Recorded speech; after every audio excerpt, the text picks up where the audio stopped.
Hindi mo mabuksan? Hindi. Pabukas. Palakas ka pa, B. Kaya mo yan. Babe, patulong. Oh, bigat. Sobra, Jones. Kaya mo yan.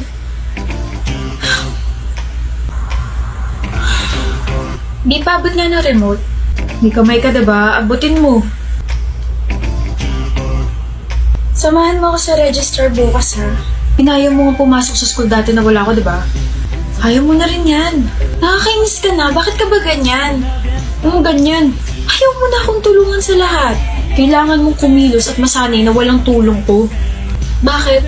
May iba ka na ba kaya ka ganyan? Sa iba mo na ba ginagawa yung mga ginagawa mo sa akin dati? Ano? Alam mo, bahala ka sa buhay mo. Nix!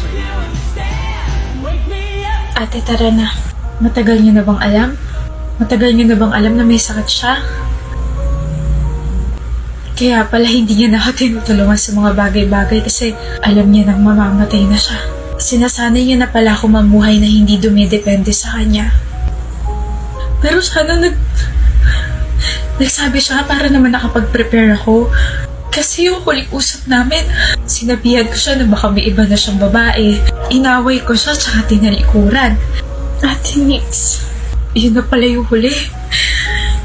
Visit ka, Jones.